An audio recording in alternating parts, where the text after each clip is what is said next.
স্বাগত দীপ্ত সংবাদে, সাথে আছি আমি কাজী আসিফুজ্জামান। জামায়াতে ইসলামীর রাজনীতিকে পেশা নয় কর্তব্য হিসেবে বেছে নিয়েছেন উল্লেখ করে দলটির আমির বলেছেন, যারা এটিকে পেশা হিসেবে নিয়েছে তারাই দুর্নীতি, চাঁদাবাজি, মামলাবাজি ও লুণ্ঠন করে। সকালে হবিগঞ্জের 11 দলীয় জোটের নির্বাচনী জনসভায় তিনি এই কথা বলেন। শফিকুর রহমান বলেন, তার দল ক্ষমতায় গেলে দলের সংসদ সদস্যরা বিনা শুল্কের কোনো গাড়ি নেবে না। এছাড়া স্বল্প মূল্যে এমপিদের যে ফ্ল্যাট দেয়া হয় সেটাও কেউ গ্রহণ করবে না। তিনি আরও বলেন, দলের নির্বাচিত জনপ্রতিনিধি ও তাদের পরিবারের আয় ব্যয়ের হিসাব প্রকাশ নিশ্চিত করা হবে। হবিগঞ্জের পর একই দিনে মৌলভীবাজার ও সিলেটে জনসভায় অংশ নেবেন বাংলাদেশের জামায়াতে ইসলামীর আমির। এরা যখন জনগণের কাছে ভোটের জন্য আসে তখন এক একজন পীর দরবেশ আউলিয়া হিসাবে আসে। তারা আসে বসন্তের কোকিল হয়ে, বসন্তের সুবাতাস উপভোগ করার জন্য। ইলেকশনের সময় এসে উন্নয়নের একদম গঙ্গা পদ্মা তারপরে সুরমা কুশিয়ারা বয়ে দেয়, কিন্তু যখন ইলেকশন চলে যায় তখন আর খুঁজে পাওয়া যায় না। বিএনপি চেয়ারম্যান তারেক রহমান আজ উত্তরাঞ্চলের 3 জেলায় সফর করছেন। প্রথমে ঠাকুরগাঁও, এরপর নীলফামারী হয়ে দিনাজপুর যাবেন তিনি। সেখানে জনসভা শেষে তিনি বক্তৃতা দেবেন। দীর্ঘ 23 বছর পর তারেক রহমানকে সামনে থেকে দেখার অপেক্ষায় এই অঞ্চলের নেতাকর্মীরা। এর আগে দলের মহাসচিব মির্জা ফখরুল ইসলাম আলমগীরের নির্বাচনী এলাকায় প্রথম জনসভায় বক্তব্য দিচ্ছেন তিনি।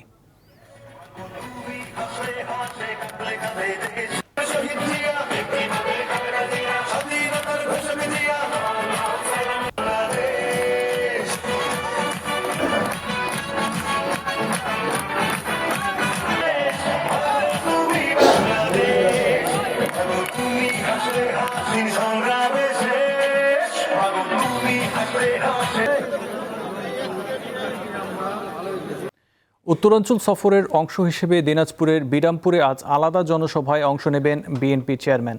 এই বিষয়ে জানাতে দিনাজপুর থেকে যুক্ত আছেন সহকর্মী সুলতান মাহমুদ। চলে যাচ্ছি তার কাছে। সুলতান, দিনাজপুরের জনসভা ছাড়া আর কি কি কর্মসূচি রয়েছে, আর জনসভার প্রস্তুতি নিয়ে জানান আমাদের। আসিফ, আপনি জানেন আজকে বিএনপির চেয়ারম্যান তারেক রহমান দিনাজপুর বিরামপুর সরকারি কলেজ মাঠের জনসভা 2:30 তিনি এখানে পৌঁছবেন। ইতিমধ্যেই মঞ্চের যে সকল কার্যক্রম কিন্তু সম্পূর্ণ হয়েছে। এখন কিন্তু নেতাকর্মীরা এই সভাস্থলে কিন্তু খণ্ড খণ্ড মিছিল আকারে তারা প্রবেশ করছে এবং তারা বলছে যে বেলা 2টার আগেই এই মাঠ অর্থাৎ বিরামপুর সরকারি কলেজ মাঠ কিন্তু নেতায় কানায় কানায় পরিপূর্ণ হয়ে যাবে এবং এখানে তারেক রহমানের ভাষণ শোনার অপেক্ষায় কিন্তু নেতাকর্মীরা এখানে অধীর আগ্রহ প্রকাশ করছেন এবং তারা বলছেন যে দীর্ঘ 20 বছর পর প্রিয় নেতা তারেক রহমান দিনাজপুরের শহরে আসছেন বা বিরামপুর শহরে আসছেন। এতে করে এই এলাকার মানুষের যে উচ্ছ্বাস উদ্দীপনা আমরা দেখেছি। তারা বলেছেন যে দিনাজপুরের 6টি সংসদীয় আসনের এখানে তিনি কিন্তু ভাষণ দিবেন এবং দিনাজপুরের যে 6টি সংসদীয় আসনের বিএনপি সমর্থিত প্রার্থী রয়েছেন তাদেরকে এই মঞ্চ থেকে পরিচয় করিয়ে দিবেন এবং তিনি কিন্তু সকল ভোটারদের কাছ থেকে এবং নেতাকর্মীদের কাছ থেকে বিভিন্ন ধরনের দিক নির্দেশনা দিবেন এবং ভোটারদের কাছ থেকে তিনি ভোট চাবেন, এমনটাই কিন্তু এখানকার দলীয় নেতাকর্মীরা চাচ্ছেন। তারা বলছেন যে দিনাজপুরের এই 20 বছর পর বিএনপির তারেক রহমান তিনি আসছেন এবং তিনি এই এলাকার কিন্তু ভাগিনা হিসাবে অনেকে কিন্তু সম্বোধন করছেন। কারণ আপনি জানেন যে দিনাজপুরের শহরেই কিন্তু বেগম খালেদা জিয়ার বাসভবন রয়েছে এবং তার মাতৃভূমি রয়েছে, মায়ের বাসা রয়েছে এবং সেই অনুযায়ী কিন্তু এই এলাকার মানুষেরা তারা বলছেন যে তারেক রহমান শুধু বিএনপির চেয়ারপারসনই নন, তিনি কিন্তু দিনাজপুরের ভাগিনা হিসাবে তাকে কিন্তু সম্বর্ধনা করা হচ্ছে। আমরা সব মিলে দেখেছি যে নেতাকর্মীরা এই জনসভায় এসে তারেক রহমানের জনসভায় এসে তারা উপস্থিত হচ্ছেন এবং তারা বলছেন যে এখানে তারেক রহমান যে সমস্ত দিক নির্দেশনা দিবেন এবং ভোটের জন্য তার এই 6টি সংসদীয় আসনকে প্রার্থীদেরকে বিজয়ী ভোটে তারা ভোট দিয়ে বিজয়ী করবেন, এমনটাই কিন্তু এখানকার নেতাকর্মীরা প্রত্যাশা করছেন এবং বলছেন যে আগামী দিনে তারেক রহমান দেশের সরকার গঠন করবে এবং দেশকে একটি উচ্চ পর্যায়ে নিয়ে যাবেন, এমনটাই কিন্তু প্রত্যাশা করছেন এখানকার নেতাকর্মীরা। আসিফ। জি, দিনাজপুর থেকে ছিলেন সুলতান মাহমুদ, আপনাকে ধন্যবাদ। লেনদেনের চাঙ্গা ভাবের মধ্যে আরও একটি সপ্তাহ পার করল দেশের পুঁজিবাজার। ঢাকা স্টক এক্সচেঞ্জ ডিএসইতে এক সপ্তাহের ব্যবধানে বাজার মূলধন বেড়েছে প্রায় 4,476 কোটি। টাকা। সপ্তাহ শেষে ঢাকায় গড় লেনদেন গিয়ে দাঁড়ায় 668 কোটি টাকার মতো। দেশের প্রধান পুঁজিবাজার ঢাকা স্টক এক্সচেঞ্জ ডিএসসিতে গত সপ্তাহের প্রথম কার্যদিবসেই লেনদেন 500 কোটি টাকা ছাড়িয়ে যায়। সপ্তাহের বাকি কার্যদিবসগুলোতে লেনদেন বাড়তে থাকে, ফলে এই সময় ডিএসসিতে গড় লেনদেন গিয়ে ঠেকে 668 কোটি টাকায়। একই সময়ে মোট বাজার মূলধনের পরিমাণ বেড়ে যায় 4,476 কোটি টাকা। প্রায় সপ্তাহ জুড়ে সূচকের তেজিভাব ঢাকা স্টক এক্সচেঞ্জের প্রধান সূচক ডিএসইএক্স সূচককে 5,200 পয়েন্টের ওপর নিয়ে যায়। ফলে সপ্তাহ শেষে ডিএসইএক্স সূচকের পরিমাণ দাঁড়ায় 5,234 পয়েন্টে। সব মিলিয়ে বাজারের এই ধারাকে ইতিবাচক হিসেবেই দেখছে ব্রোকারেজ হাউসগুলো। আমরা নির্বাচনে যত কাছাকাছি আগাচ্ছি আমাদের পুঁজিবাজার কিন্তু ততই চাঙ্গা হয়ে আসছে, এবং গত সপ্তাহে কিন্তু আমরা এটাই কিন্তু একটা দেখেছি। এবং এখানে আমরা দেখতে পাচ্ছি যে 4 কার্যদিবস ছিল, এর মধ্যে কিন্তু 3 কার্যদিবসই পজিটিভ গিয়েছে। শুধু বৃহস্পতিবার মার্কেটটা একটু ডাউন হয়েছে, বাট ওভারঅল যদি উইকলি বলি আমাদের কিন্তু 80 পয়েন্ট বৃদ্ধি পেয়েছে। জাতীয় নির্বাচনের পর বাজার আরও স্থিতিশীল হবে বলে আশা করছেন বিশ্লেষকরা। এছাড়া শেয়ার বাজারে বিনিয়োগকারীদের স্বার্থে দ্রুত আইপিওর মাধ্যমে ভালো ভালো কোম্পানি বাজারে নিয়ে আসতে কার্যকর উদ্যোগ গ্রহণের পরামর্শ দিচ্ছেন তারা।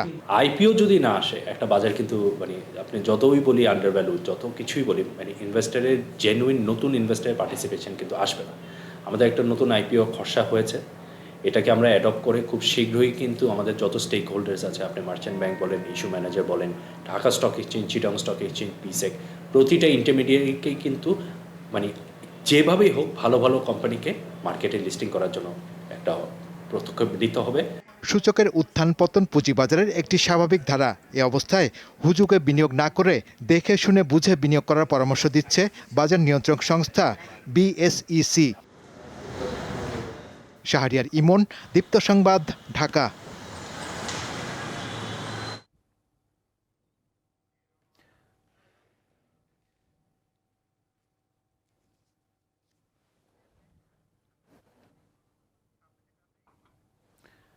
বৈষম্যহীন আর্থসামাজিক কাঠামোর বাংলাদেশ গড়তে 51 দফা নির্বাচনী ইশতেহার ঘোষণা করেছে বিএনপি। দলটির চেয়ারম্যান তারেক রহমান রাজধানীর একটি হোটেলে শুক্রবার এটি উপস্থাপন করেন। এতে দুর্নীতিমুক্ত দেশ প্রতিষ্ঠা এবং জুলাই সনদ বাস্তবায়নের প্রতিশ্রুতি রয়েছে। ত্রয়োদশ জাতীয় সংসদ নির্বাচন সামনে রেখে শুক্রবার বিকেলে রাজধানীর সোনারগাঁও হোটেলে ইশতেহার ঘোষণার আয়োজন করে বাংলাদেশ জাতীয়তাবাদী দল বিএনপি। এতে দলটির 51 দফা পরিকল্পনার কথা তুলে ধরেন দলটির চেয়ারম্যান তারেক রহমান। জাতীয় নির্বাচনকে সামনে রেখে বিএনপির পরিকল্পনাগুলো ম্যানিফেস্টো আকারে আমি আপনাদের সামনে সংক্ষেপে এখন উপস্থাপন করতে চাই। তিনি জানান, অঞ্চল ভিত্তিক সুষম উন্নয়ন, প্রান্তিক ও নিম্ন আয়ের মানুষ ও কৃষকদের সুরক্ষায় ফ্যামিলি কার্ড ও কৃষক কার্ড চালু করা হবে। প্রত্যেক গৃহিণী হাতে আমরা একটি কার্ড পৌঁছে দিতে চাই, সেটির নাম হবে ফ্যামিলি কার্ড। আমরা আরেকটি কার্ড ইন্ট্রোডিউস করতে চাচ্ছি, সেটাকে আমরা বলছি ফার্মার্স কার্ড বা কৃষক কার্ড।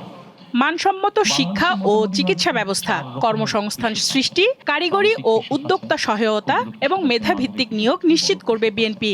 আমরা সিদ্ধান্ত গ্রহণ করেছি যেসব বন্ধ শিল্প আছে প্রত্যেকটির জন্য দরকার হলে আলাদা আলাদাভাবে বসে আমরা পলিসি বের করব যে ওই শিল্পগুলোকে যাতে আবার চালু করা যায় এবং সেখানে যাতে আবার অর্থনৈতিক কর্মচাঞ্চল্য শুরু হয়, সেখানে যাতে আবার নতুন করে কর্মসংস্থানের ব্যবস্থা হয়।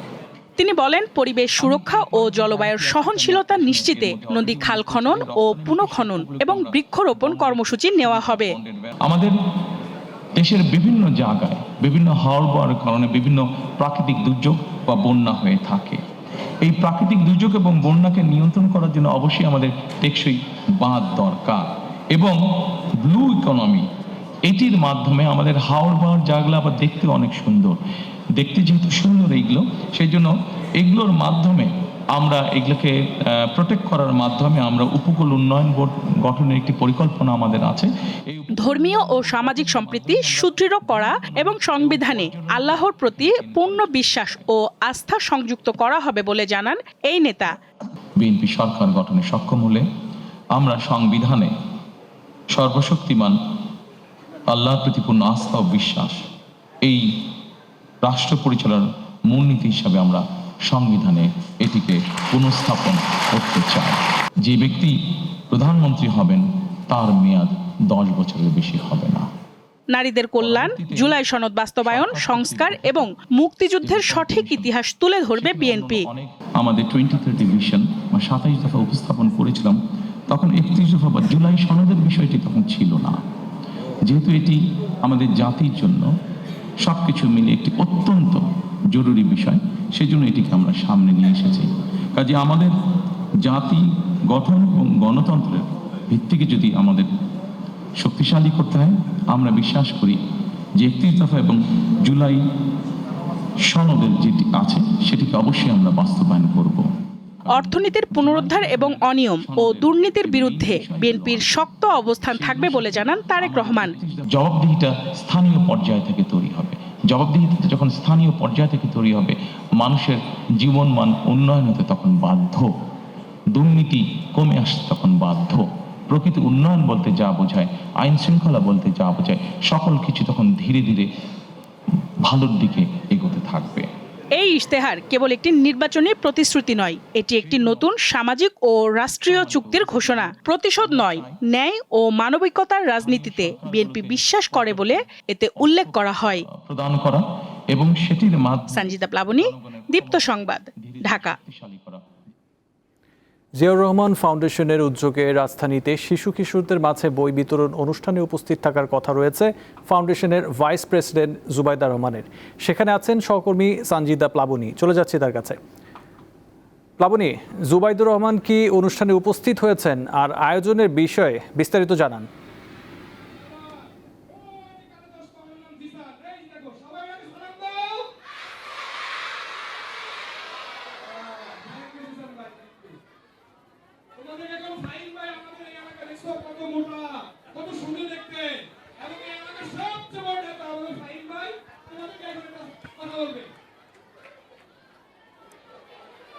আমি এই মুহূর্তে আছি আসলে কড়াইল বস্তির টিএনটি মহিলা কলেজের মাঠে, যেখানে আসলে এই কিছুক্ষণের মধ্যে বিএনপির চেয়ারম্যানের সহধর্মিণী জুবাইদা রহমান, জিয়াউর রহমান ফাউন্ডেশনের যিনি প্রায় ভাইস প্রেসিডেন্ট আসবেন। এবং এই যে আপনারা দেখতে পাচ্ছেন যে এই কড়াইল বস্তির যারা শিশু কিশোর আছে তাদের মাঝে কিন্তু ভাষার মাসে আজকে বই প্রদান করা হবে এবং ডক্টর জুবাইদা রহমান সেই অনুষ্ঠানে উপস্থিত থাকবেন। এখানে কিন্তু আমরা বাচ্চাদের উপস্থিতি দেখতে পাচ্ছি এবং তাদের মধ্যে যে নতুন বই পাওয়ার উচ্ছ্বাস এবং তাদের হাতে যিনি বই তুলে দিবেন ডক্টর জুবাইদা রহমান, তার জন্য অপেক্ষা এবং তার জন্য তারা এখানে অপেক্ষা করে আসলে আছেন। এবং তারা, আমরা শিশুদের সাথে কথা বলেছিলাম, তারা কিন্তু খুব উচ্ছ্বাস প্রকাশ করেছেন আমাদের কাছে যে তারা আসলে এই ধরনের একটা উৎসবে বই, নতুন বই পাচ্ছেন, সাথে বই পাচ্ছেন যার কাছ থেকে তাকেও দেখা হবে, এই বিষয়টি নিয়ে আসলে তারা খুবই উচ্ছ্বাস প্রকাশ করছেন। আর আমরা আসলে এখন এই মুহূর্তে জুবাইদা রহমান এখনো এসে উপস্থিত হয়নি, তবে জিয়াউর রহমান ফাউন্ডেশন এবং চেয়ারম্যান তারেক রহমানের উপদেষ্টা মণ্ডলীর যে সদস্য রয়েছেন এনামুল চৌধুরী, আমরা আসলে তার সাথে একটু কথা বলতে চাচ্ছিলাম। আমরা তার কাছে জানতে চাচ্ছিলাম যে এই ধরনের উৎসব, এই যে বই উৎসব, নতুন বই তুলে দেওয়া শিশুদের হাতে, এই ধরনের উৎসব, এই ধরনের আয়োজন সামনে তাদের আর কি কি পরিকল্পনা আছে এবং এই শিশু কিশোরদের নিয়ে আসলে তাদের কি ধরনের পরিকল্পনা আছে, আমরা আসলে আপনার কাছে একটু জানতে চাচ্ছিলাম। জিয়াউর রহমান ফাউন্ডেশন কর্তৃক আয়োজিত আজকের বই বিতরণ অনুষ্ঠানের প্রধান অতিথি হিসেবে আজকে উপস্থিত থাকবেন আমাদের প্রিয় নেত্রী এবং দেশ বিশিষ্ট চিকিৎসক ডক্টর জুবাইদা রহমান। তিনি আজকে আমাদের মাঝখানে এসে ছাত্রদেরকে এবং ছাত্রীদেরকে ফ্রি বিতরণ অনুষ্ঠান করবেন, বই বিতরণ অনুষ্ঠান করবেন। এই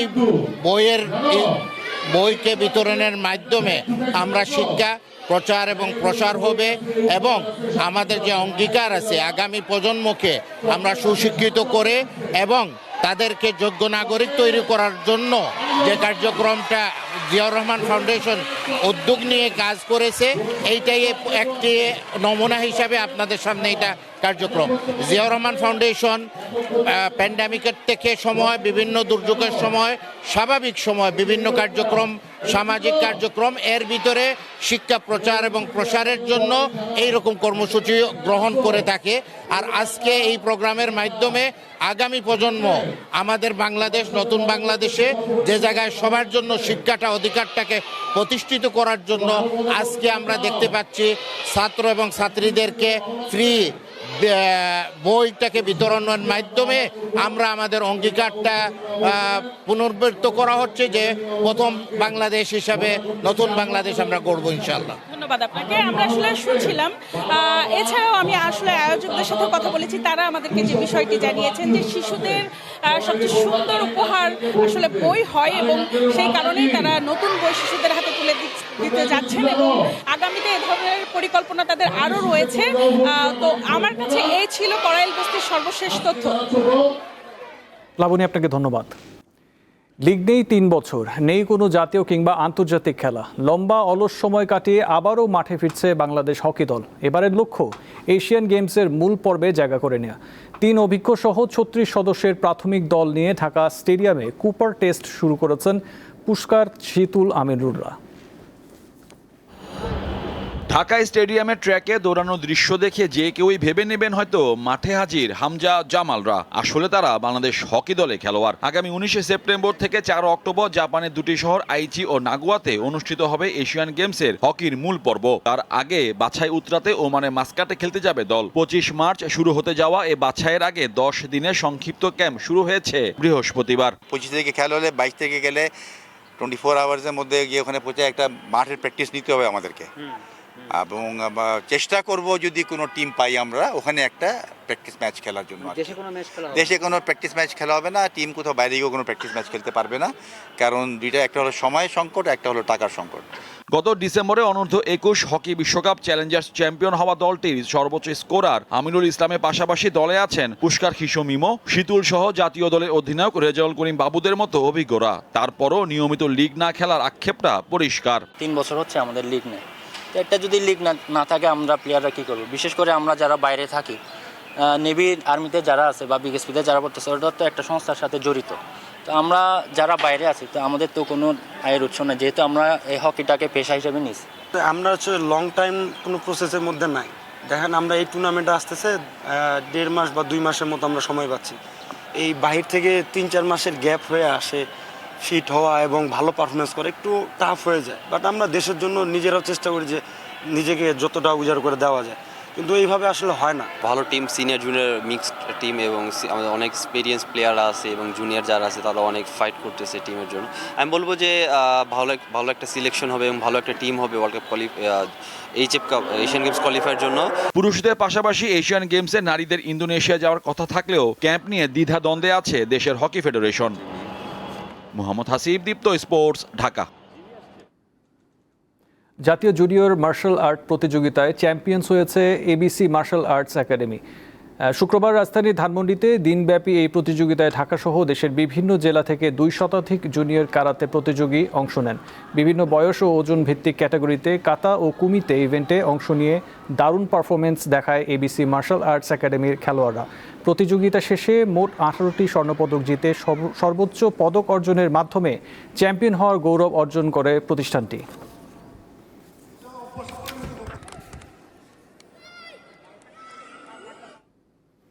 এই ছিল এখনকার মতো। পরের সংবাদ দেখার আমন্ত্রণ রইল। এছাড়া আরও তথ্য বিনোদনের জন্য চোখ রাখুন দীপ্ত টিভি ডিজিটাল প্ল্যাটফর্মগুলোতে। ধন্যবাদ।